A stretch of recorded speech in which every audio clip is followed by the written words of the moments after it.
నా దగ్గర లేకపోయినా నా ప్రభు దగ్గర ఉన్నాడు, నాకు అది చాలని చెప్పి అలా నేను సంతోషంతో ఉంటూ ఇంకా ప్రార్థనలో ఏకీపిస్తున్న సందర్భంలో మరలా నా కళ్ళుకి ఇంకొక దృశ్యం కనపడుతుంది.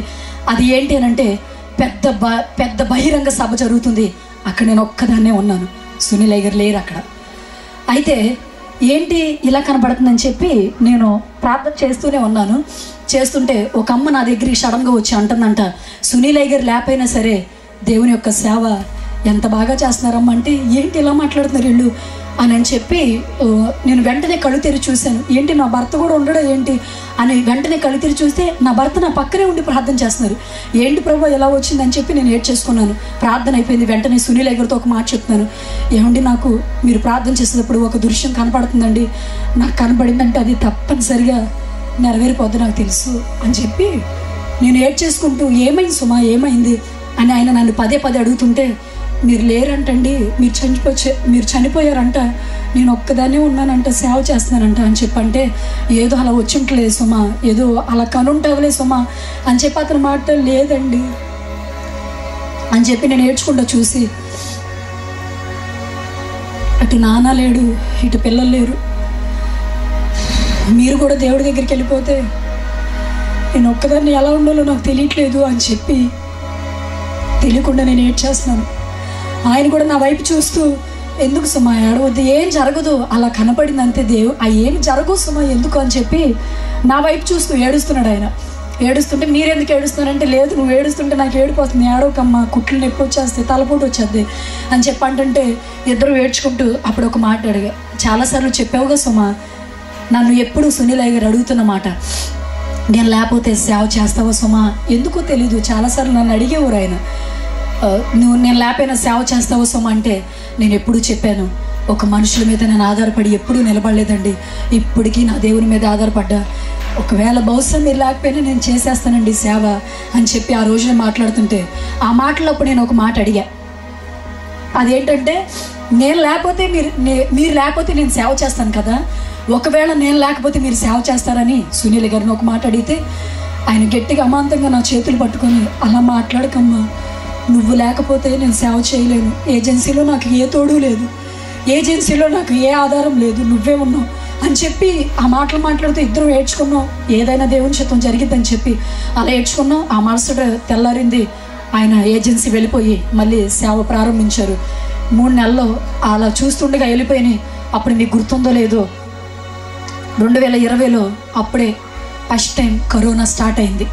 అది ప్రారంభమైన రోజులు అయ్యి నా ఇంటి పక్కనే, నా పక్క వీధిలోకి, ఆ పక్క బజార్లోకి కరోనా స్టార్ట్ అయిందని చెప్పి నాకు భయం వేసి, ఏమంటే మీ దగ్గరికి వచ్చేస్తాను, నాకు ఇంకా అమ్మ అవకాశం దొరికింది, నా భర్త దగ్గరికి వెళ్ళిపోవచ్చు అని చెప్పి ఆయనకి ఫోన్ చేస్తే, నేను కారు మీద కూడా ఎల్లనెవట్ల పోలీసులు ఆపేస్తున్నారని చెప్పి లోపల డ్రెస్ వేసుకొని పైన నైట్ వేసుకొని బండి మీద కూర్చొని అలా ఇంచుమించు రాజమండ్రి నుంచి 80 కిలోమీటర్లు బండి మీద వెళ్ళిపోయాను. నేను వెళ్ళిపోయి, అమ్మాయ ఇప్పుడు నాకు ప్రశాంతంగా ఉంది, నాకు పిల్లలు లేకపోయినా సరే నా భర్త దగ్గర ఉన్న దేవుని సేవ చేస్తున్నాను అని చెప్పి ఇలా సంతోషంగా వెళ్ళిపోతున్న సందర్భాలు.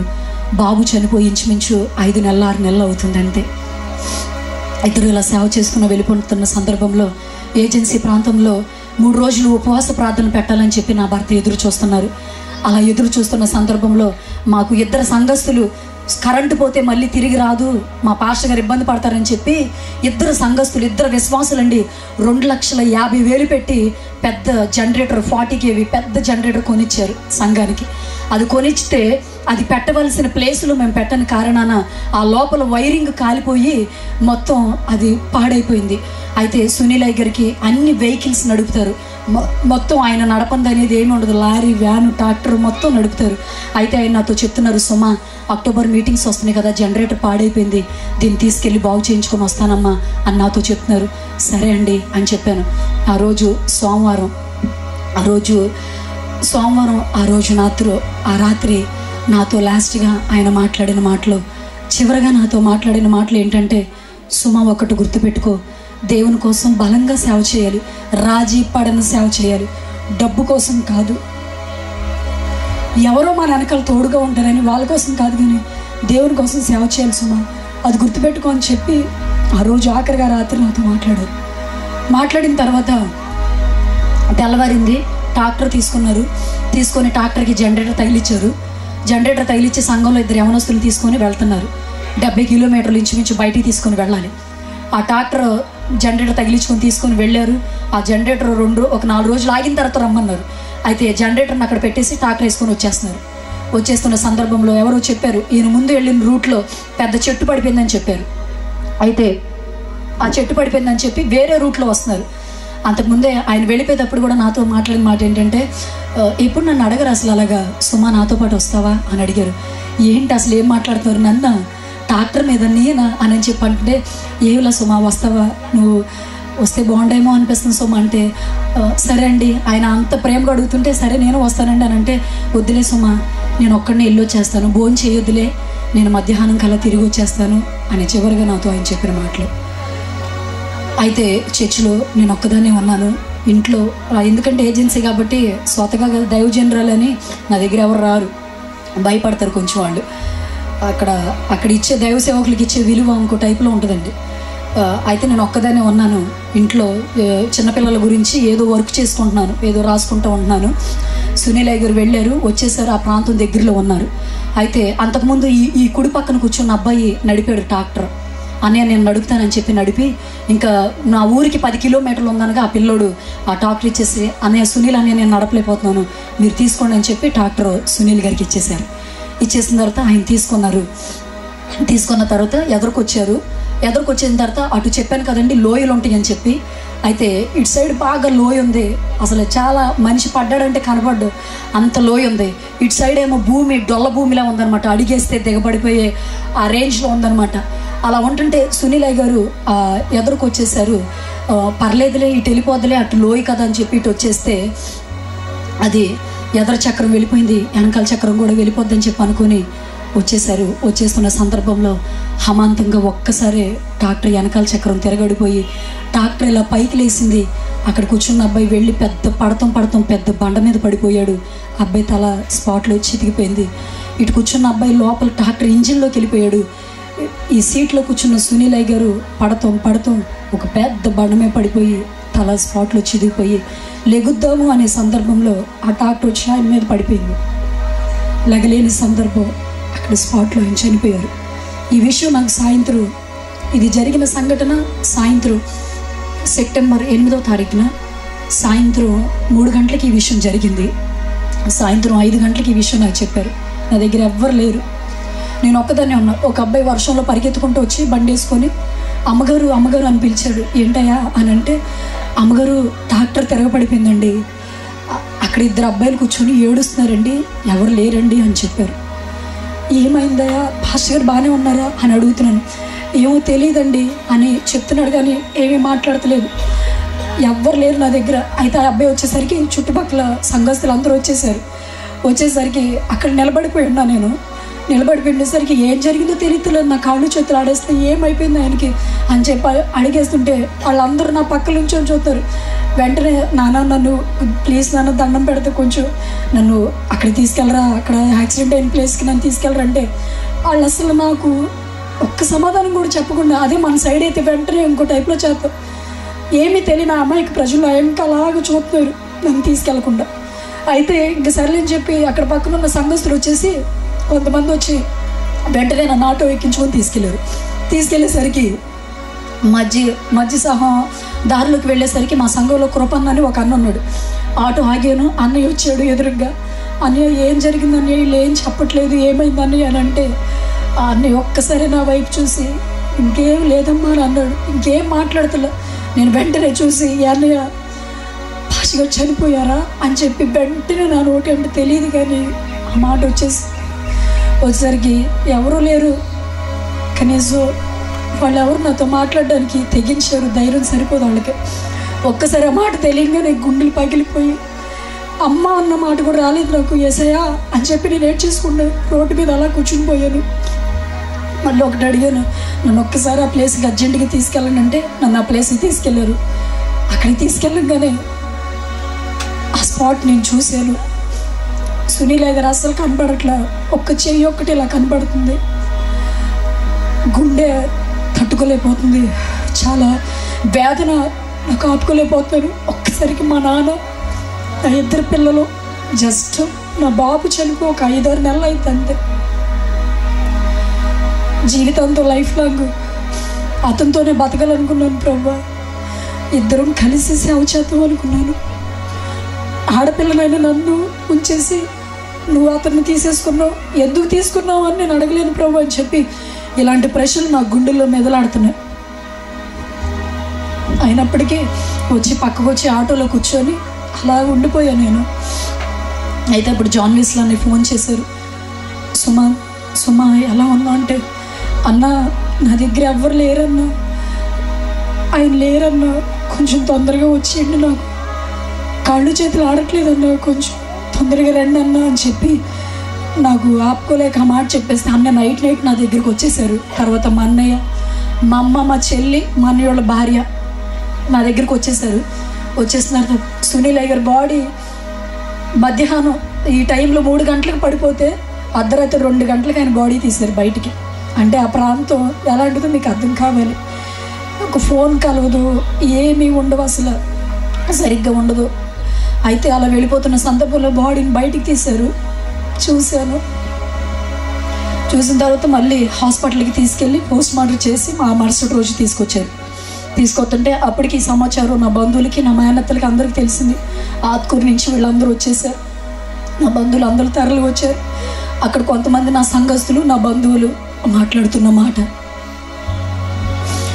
ఈ అమ్మాయికి వాళ్ళ నాన్న చచ్చిపోయాడు, వాళ్ళిద్దరు పిల్లలు చచ్చిపోయారు, జీవితాంతం బతకాల్సిన భర్త కూడా చచ్చిపోయాడు. ఈ అమ్మాయికి ఇంక ఈ అడవిలో బాబు, ఈ అడవిలో అసలు ఎలా ఉంటుంది ఈ అమ్మాయిని తీసుకెళ్ళిపోవడమే బెటర్ అని చెప్పి నా వాళ్ళు కొంతమంది, నా మేనమావులు అందరూ మాట్లాడుతున్నారు.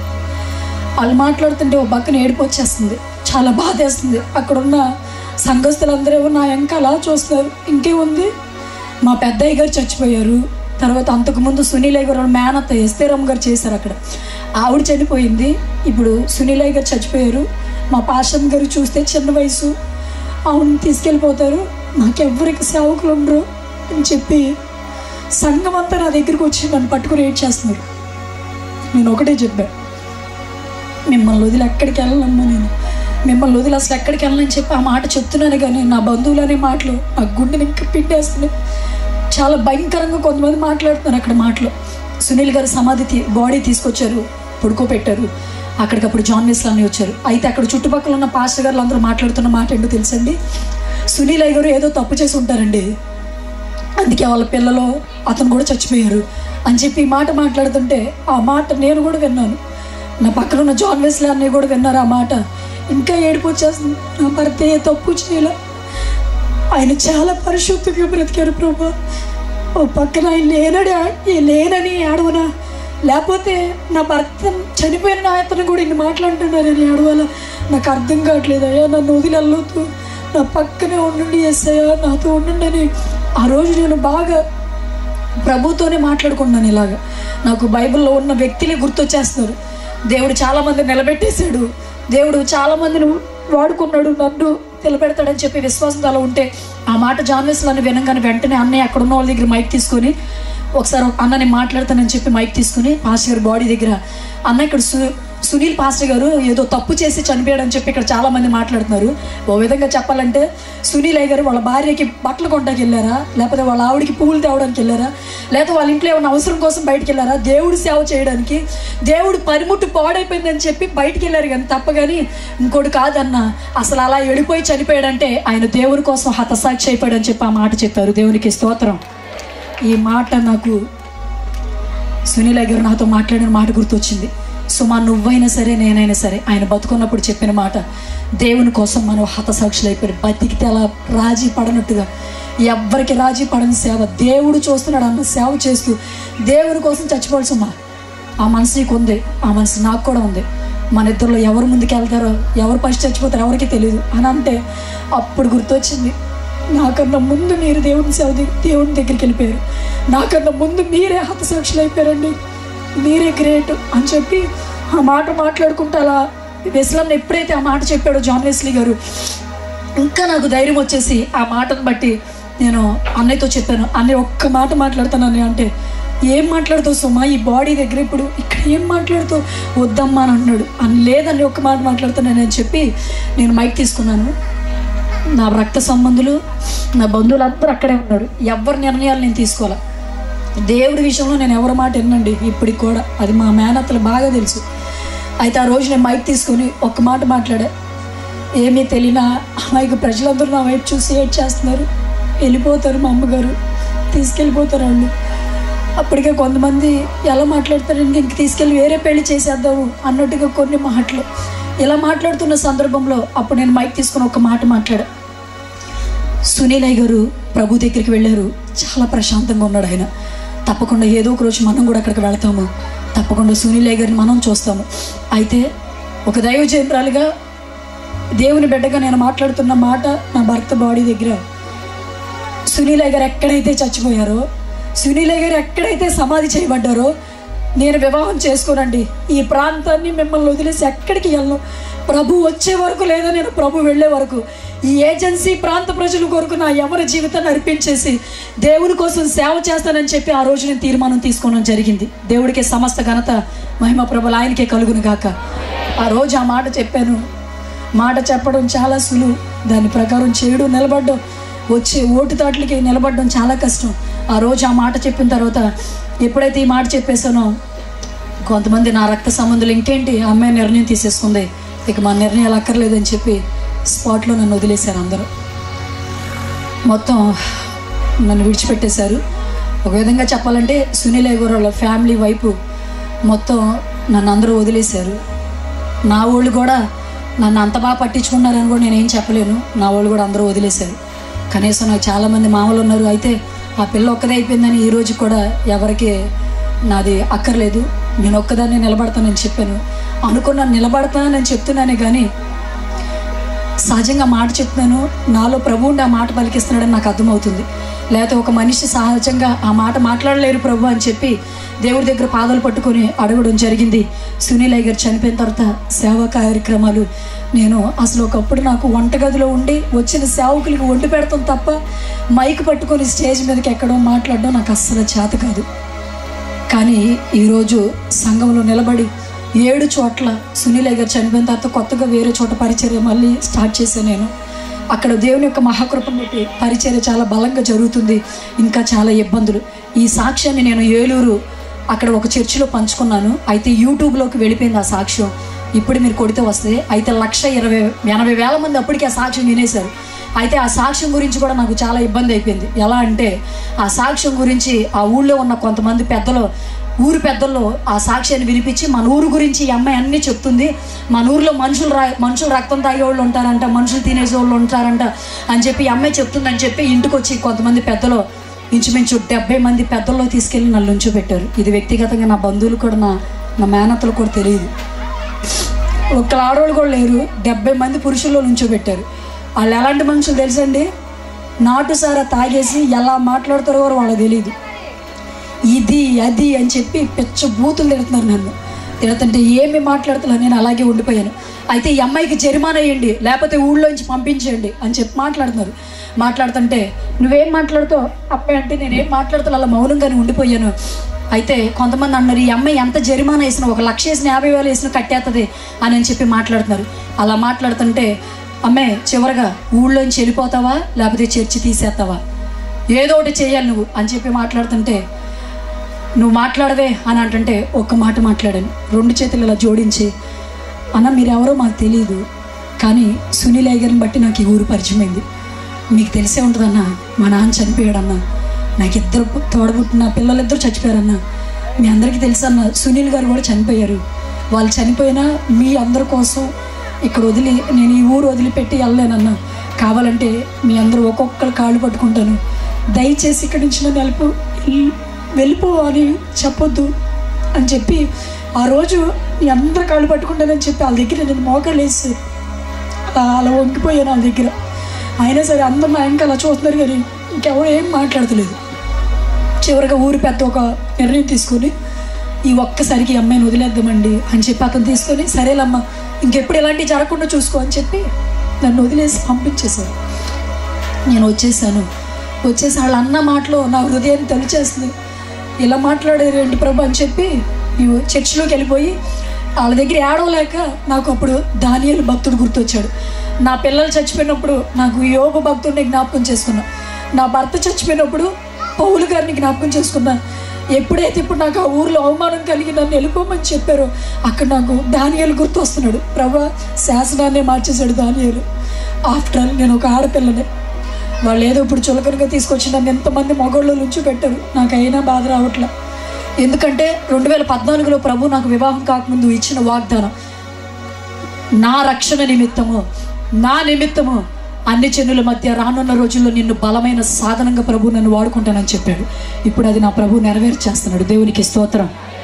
అలా అనగానే అలా జరిగిన తర్వాత ఏజెన్సీలో ఇంకా చాలా పరిణామాలు. కొన్నిసార్లు నాకు ఏడుపు వస్తుంది.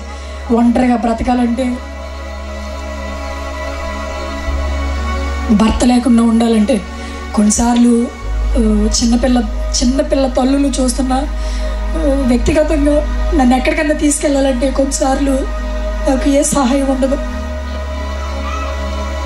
కొన్నిసార్లు మా అన్నయ్య ఇటు మా అన్నయ్యోళ్ళు, ఇంతకీ దేవుని యొక్క మహాకృపను బట్టి మా అన్నయ్యోళ్ళ భార్య సొంత నా మేనమామ కూతురు, మా అమ్మ, వీళ్ళందరూ వచ్చేసి నాతో పాటు పరిచర్యలోనే ఉంటున్నారు. ప్రభుకి నాతో పాటు ప్రభు పనిలో సహకరిస్తున్నారు. అయినప్పటికీ కొన్నిసార్లు నాకు వచ్చే మాటలు, కొన్నిసార్లు నేను సంఘస్థులు ఎవరో ఒక బళ్ళు ఎక్కి వెళ్ళాల్సి వస్తుంది. అప్పుడు వచ్చే మాటలు, ఈ అమ్మాయి కరెక్ట్గానే ఉంటుందా, ఈ అమ్మాయి ఎవరి బడిని పడితే వాళ్ళని ఎక్కుతుంది, వాళ్ళతో అంటగా ఎలాంటిగా అని వచ్చేస్తుంటే ప్రతిసారి వాళ్ళు మాట్లాడే మాట నాకు కొంచెం బాధగా నొప్పిగా అనిపిస్తున్నా. ఎందుకంటే భర్త లేని వాళ్ళని భలే చిన్న చూపు చూస్తారండి లోకం. అప్పుడు నేను అనుకున్నా, నేనేంటో నా పరిశుద్ధత ఏంటో నా ప్రభువుకి తెలుసు, ఎవ్వరు తెలియదు. నేను అసలు ఎలా బతుకుతున్నానో అది నా ప్రభు చూస్తున్నాడు. అసలు నన్ను బ్రతికించేసేదే, నాకు ప్రాణం పెట్టేసేదే నా ప్రభు. భర్త చనిపోయిన తర్వాత నిలబడి సేవ చేయాలంటే, అక్కడ అడవిలో ఉండాలంటే వాళ్ళ మాటలకి ఇంకా కొన్నిసార్లు సంఘస్థులు కూడా వాళ్ళు తెలియక నన్ను బెదిరిస్తూ ఉంటారు. గబుక్కు నేను ఏదన్నా ఒక మాట అన్నానంటే, మేము కావాలంటే మందిరం మానేస్తామండి అది నేను ఇలా మాట్లాడినప్పుడు వాళ్ళ దగ్గర మళ్ళీ బుజ్జగిచ్చి మాట్లాడాలి. కొన్నిసార్లు అలా అర్థం చేసుకోరు, వాళ్ళ కొన్నిసార్లు అర్థం కాదు. అయినప్పటికీ దేవుని యొక్క మహాకృపను బట్టి నా మాటలు ముగించేస్తున్నాను. దేవుని యొక్క మహాకృపను బట్టి అక్కడ ఇప్పటికీ పరిచర్య కొనసాగుతుంది. నేను వెళ్ళే ప్రతి ప్రాంతం భయంకరమైన ప్రాంతమే. ఏ నిమిషం ఎలా ఉంటుందో తెలీదు, ఏ క్షణం ఎలా ఉంటుందో తెలీదు. ఈ మాటలు వింటున్న మీ అందరూ కూడా ఒకవేళ నన్ను చూస్తున్నారేమో, ఇక్కడ సుమలతగా ఉంటున్న నన్ను చూస్తున్నారేమో, కానీ అది వద్దండి. ప్రభువుని చూడండి ఒకసారి. ప్రభు ఒక మనిషిలోకి ప్రవేశిస్తే, ప్రభు నిలబెట్టి కార్యాలు చేస్తే, నిజంగా ఈ లోకంలో ప్రభు శక్తికి మించి ఏ శక్తి పనిచేయదు. నేను ఎప్పుడు ఎక్కడికి వెళ్ళి ఒకే మాట చెప్తాను, ఈ లోకంలో ఉన్నవాడి కన్నా నాలో ఉన్నవాడు చాలా గొప్పవాడు. ఈరోజు కొన్ని చిన్న పరిస్థితుల వల్ల నువ్వు ప్రభువుకు దూరం అయిపోతున్నావేమో. చిన్న శ్రమ వచ్చేసరికి, ఇంట్లో కొంచెం ఇబ్బంది కలిగేసరికి ప్రభువుకి పూర్తిగా దూరం అయిపోయి దేవుని దగ్గర నుంచి కోల్పోతున్నావేమో. వద్దు, అలాగా ప్రభు వైపు చూడండి. నేను ఇప్పటికీ నా జీవితంలో దేవుడి వైపు చూస్తూనే వెళ్ళిపోతున్నాను. చాలా హ్యాపీగా ఉంటాను, పట్టించుకోను అసలు. సునీల్ గారు మరణం కన్నా నన్ను లొంగదీసే ఇంకేమీ లేవు. నాకు తెలిసి నన్ను ఏమీ లొంగతీయలేవు నన్ను. అది నా ప్రభువుకి తెలుసు వ్యక్తిగతంగా. ఇప్పటికీ నా మీద చాలామంది యాంటీగా నన్ను అక్కడ ఏదో చేసేద్దామని, పక్కకి లాగేద్దామని, మొన్న రీసెంట్గా నాకు తెలిసింది, నా వాళ్ళకి చెప్పలే, నా మీద చేతబడి యొక్క ప్రయోగం కూడా జరుగుతుంది. నాకు మొన్నే తెలిసింది. అది కూడా ఏం పర్లే, నన్ను నిలబెట్టింది దేవుడు అక్కడ, నేను కాదు. నేను నిలబడితే మనుషులు చేసిన దానికి నేను ఎలా అయినా పడిపోతాను, పక్క వెళ్ళిపోతాను. నన్ను నిలబెట్టుకుంది ప్రభువు కదా, ఆయన ఎలా అయినా నడిపించేస్తాడు. ఆయన ఏ విధంగా అయినా నన్ను కూర్చోపెట్టేస్తాడు. ఈ మాటలు వింటున్న మీరు, ప్రభు పేరట మరొకసారి మీకు తెలియజేస్తుంది ఏంటంటే, ఏ విషయంలోనైనా ప్రభు చాలా త్వరగా వస్తున్నాడు. అమ్మ దయించి అన్న, ప్రభుకి దూరం కావద్దు. నేను అన్నీ కోల్పోయినా దేవుని కోసం నిలబడ్డా. వివాహం అనే థాట్ నాలో లేదు అసలు. నా బంధువులు మొన్న కూడా పెళ్లి చేసేసుకోవచ్చు కదా, చిన్న వయసే కదా అంటున్నారు. వద్దు, నాకు సేవ చేయాలని ఆశ ఉంది. నా బ్రతుకే నన్ను సేవ కోసం పుట్టించాడు నా దేవుడు. నాకు అర్థమైపోతుంది. నేను ఎందుకంటే ఫస్ట్లో తీసుకున్న తీర్మానం, వీలైతే చిలకలూరుపేట శాలేమన్న దగ్గరికి వెళ్ళి సేవ, లేకపోతే దైవజన్య చేసుకోండి, నీ దగ్గర సేవ. దీనికోసం నేను తీర్మానం చేసుకుని ప్రభు కోసం బతుకుతున్నాను. ఈ మాటలు వింటున్న మీరు, దేవుని కోసం బతికితే ఎలాగైనా దేవుడు నేను నడిపించేస్తాడు, ఎలాగైనా ప్రభు నేను నిలబెట్టేస్తాడు. నువ్వు ఏడుస్తూ ఉంటే దేవుడు చూస్తూ ఊరుకునే దేవుడు కాదు. నువ్వు బాధపడుతూ ఉంటే నేను వదిలేసే దేవుడు కాదు. ఈ మాటలు వింటున్న మీ అందరికీ మరొకసారి ఈ మాటలు చెప్తూ ఈ మాటలో నేను ముగిస్తున్నాను. ప్రతి ఒక్కరు ప్రార్థన చేసుకుందాం, తలలు వంచండి, చిన్న ప్రార్థన చేసుకుందాం. వీలైతే కుర్చీలో కూర్చున్న వాళ్ళు ఒక్కసారి మోకరించి లెగుస్తారా? ఒక్కసారి నాతో పాటు కలిసి మాటలు చెప్తామా? ఒక్కసారి ఒక చిన్న ప్రార్థన చేయండి. నెహెమ్యా మనస్ఫూర్తిగా చేసిన ప్రార్థన పడిపోయిన ఇశ్రాయేలు ప్రాకారాలు కట్టగలిగినాయి. ఒక్కసారి లెగిసి ఒక్కసారి చిన్న ప్రార్థన చేస్తారా? చిన్న ప్రార్థన, ఎవరు అటు ఇటు చూడదు. అయిపోయిందమ్మా. మరలా ఒకవేళ ఈ మాటలు మనం వినకపోవచ్చేమో. దేవుడు ఇచ్చిన ఉచితమైన మహాకృప, దేవుడు ఇచ్చిన ఒక్కసారి నీ రొమ్ము పగిలేలాగా దేవుని పాదాల దగ్గర నిలిచి ఉన్నా నీవు దేవుని పాదాలు పట్టుకుని ఒక్కసారి అడుగుతావా ఈ మాట? నన్ను నడిపించిన దేవుడు మిమ్మల్ని ఎందుకు నడిపించడమ్మా? కష్ట నష్టాల్లో ఆయన నేను విడిచిపెట్టే దేవుడు కాదు. మనుషులు చెప్తారు ఏంటో తెలుసా?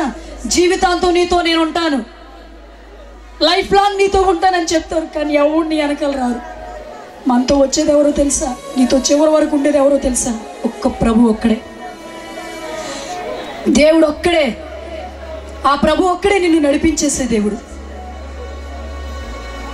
ఎలాంటి స్థితిలోనైనా సరే, ఎలాంటి పరిస్థితుల్లోనైనా సరే నిన్ను నడిపించేసే దేవుడు అండి. ఆ దేవుని యొక్క సహాయం అడుగుదామా? ఒకసారి నువ్వు అటు ఇటు చూడకుండా దేవుని యొక్క పాదాలు పట్టుకుంటూ ఒక్కసారి అడగండి అమ్మ, నోరు తెరిచి. ఒక్కసారి ప్రభు యొక్క పాదాలు పట్టుకొని, యేసయ్యా నన్ను దాటిపోనివాడా, నజరేయుడా, యేసు అని నేను నిన్ను పిలుస్తున్నానయ్యా. తండ్రి నాకు సహాయం చేయండి, నాకు సహాయం చేయ ప్రభు అని చెప్పి ప్రతి ఒక్కరు అడుగుదాం. నాకున్న వారందరూ నన్ను విడిచిపోయినాను, నాకున్న వారందరూ నన్ను విడిచిపోయినాను, నన్నెన్నెన్నో ఇబ్బందులకు గురి చేసినా నీవు నన్ను విడవలేదయ్యా. నన్నెన్నెన్నో ఇబ్బందులకు గురి చేసినా నీవు నన్ను విడవలేదయ్యా. ఎంత మంచి దేవుడవేసయ్యా, నీవెంత మంచి దేవుడవేసయ్యా. నా చింతలన్నీ తీరేనయ్యా నిన్ను చేరగా. ఎంత మంచి దేవుడవేసయ్యా. నా చింతలన్నీ తీరేనయ్యా నిన్ను చేరగా. ఎంత మంచి దేవుడవేసయ్యా. నీవు లేకుండా నేను ఈ లోకంలో బ్రతుకలేనయ్యా. నీవు లేకుండా నేను ఈ లోకంలో బ్రతుకలేనయ్యా. నీతో కలిసి ఆ పరము చేరి ఆనందించద యేసయ్యా. నీతో కలిసి ఆ పరము చేరి ఆనందించద నా యేసయ్యా. ఎంత మంచి దేవుడవేసయ్యా, నీవెంత మంచి దేవుడవేసయ్యా. నా చింతలన్నీ తీరేనయ్యా నిన్ను చేరగా. ఎంత మంచి దేవుడవేసయ్యా. నా చింతలన్నీ తీరేనయ్యా నిన్ను చేరగా. ఎంత మంచి దేవుడవేసయ్యా. పరిశుద్ధమైన నా ప్రియ పరలోకపు తండ్రి, ఈ ఘనమైన అతి శ్రేష్టమైన పాదాలకు స్తోత్రం. నీవెంత మంచి దేవుడు అంటే నాకు దొరికిన దేవుడు అయ్యా. నేను కూడా లోకంలో అందరితో పాటు కలిసిపోయి నాశనం అయిపోవలసిన దాన్నయ్యా. కానీ నీ ప్రేమ చేత నన్ను పట్టుకొని, నీ వాత్సల్య చేత నన్ను పట్టుకొని యేసయ్యా నన్ను కడిగినందుకు నీకు స్తోత్రాలు చెల్లిస్తున్నా. ఇదిగో ఇదిగో నేను వస్తున్నానని చెప్తున్నారు. యేసయ్య మీకు స్తోత్రాలు. దేవా, నీ జీవ గ్రంథంలో నిలబడిన వారు 10 మంది 2 3 కాదయ్యా. నిలబడిన వాళ్ళందరూ ఒక్కొక్కలేనయ్యా. సమరయ స్త్రీ ఒక్కదే తన గ్రామాన్ని మొత్తం మార్చేసుకుందయ్యా. ఒక్క నేహమ్యా ఒక్కడే యెరూషలేము ప్రాకారాలు కట్టడానికి నిలబడ్డాడయ్యా. ఒక్క ఎస్తేరే ప్రభు యూదుల్ని రక్షించుకోవడానికి నిలబడిపోయిందయ్యా. ఈరోజు నేను ఒక్కదాన్ని అని, ఒక్కలమే అని ఆధారపడక, భయపడక, దిగులు చెందక, నన్ను నడిపించేవాడు నా ముందున్నాడు, నన్ను నడిపిస్తున్నవాడు సైన్యములకు అధిపతియగు యెహోవా మాత్రమే ప్రభు. అది మేము గుర్తు చేసుకుంటూ, దేవుడు నాలో ఉండి నడిపించకపోతే, దేవుని యొక్క మహాశక్తి మనుషుల్లో పనిచేయకపోతే సామాన్యమైన మనిషి నిలబడడం ప్రయోజనం ఏమీ లేదు. యేసయ్య పౌలు చెబుతున్న మాట, నా మటుకైతే బ్రతుకుట క్రీస్తే, చావైతే మరీ లాభం. మరి నేటి సమాజంలో తండ్రి నీ కోసం బ్రతికే యోధుల్ని ప్రభా, ఇక్కడున్న ప్రతి ఒక్క బిడ్డల ప్రభా మీరు లేపుతున్నందుకు నిండు స్తోత్రాలు చెల్లిస్తున్నాను. చిన్న చిన్న సమస్యలకు ఆధారపడక, చిన్న చిన్న పరిస్థితులకు ఆధారపడక, నా దేవుడు ఉన్నాడు నా పక్షాన. విశ్వాసమునకు కర్తయు దాన్ని కొనసాగించు యేసు వైపును చూసినట్లయితే నిన్ను నడిపించేది దేవుడే, నిన్ను నడిపించేది నా ప్రభువే. దేవా, మీకు నిండు స్తోత్రాలు చెల్లిస్తూ, ఏ పరిస్థితులతో వచ్చారో, కుటుంబాల్లో ఏ పరిస్థితులతో నలిగిపోతున్నారు చెప్పుకోలేక, కొన్నిసార్లు కొన్ని పరిస్థితుల మీదకి వచ్చేస్తున్నప్పుడు నాన్న వారి ఆదరించేవారు లేక ఆధారపడిపోతున్న వారి పక్షాన నిలబడిన దేవుడు, ఏకైక దేవుడు మీరు మాత్రమే ప్రభు. అందరిని బట్టి నీకు నిండు స్తోత్రాలు చెల్లిస్తూ నన్ను నడిపిస్తున్నానా యేసయ్య. ఇక్కడ నిలబడిన ప్రతి ఒక్క బిడ్డను ప్రభు నీ నామములో నడిపిస్తున్నందుకు మరొక్కసారి నిండు స్తోత్రాలు చెల్లిస్తూ, వందనాలు చెల్లిస్తూ యేసయ్య మమ్మల్ని మరొక్కసారి నీ చేతులకి, నీ స్వహస్తాలకి అప్పచెప్పుకుంటూ నీ కృపకు పాత్రులుగా, వారసులుగా చేయమని యేసు పరిశుద్ధమైన శక్తి కలిగిన నామములో ప్రార్థించిన, స్తుతించిన మనవులను అడిగి పొందుకున్నాము నా ప్రియ పరలోకపు తండ్రి. ఆమేన్, ఆమేన్. మరి అవకాశాన్ని ఇచ్చిన దైవజనులకి, చేరువచ్చిన మీ అందరికీ మరొకసారి నా ప్రత్యేకమైన నిండు వందనాలండి. ప్రతి ఒక్కరు కూడా మీ స్థలాల్లో కూర్చున్నట్లయితే కొద్ది నిమిషంలో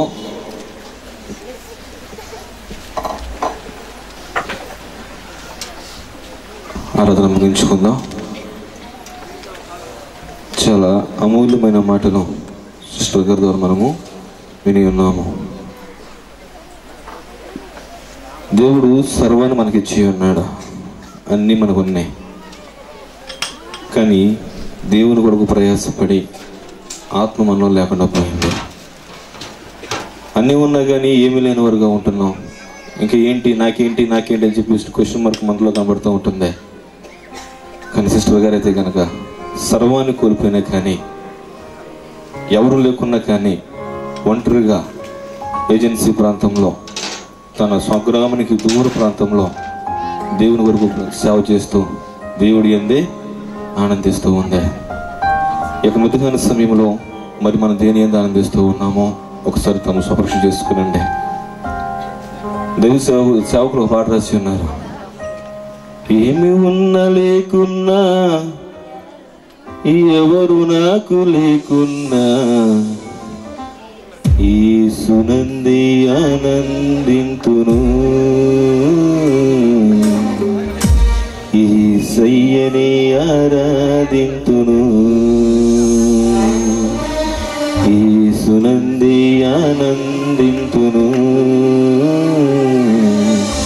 యేసయ్యనే ఆరాధింతును. సిస్టర్ గారు చేసే పని అదే. ఏమి ఉన్నా లేకున్నా, ఎవరు సిస్టర్ గారితో లేకపోయినా కానీ ఎవరైనా ఆనందిస్తూ ఉన్నారు, దేవుని అందే ఆనందిస్తున్నారు.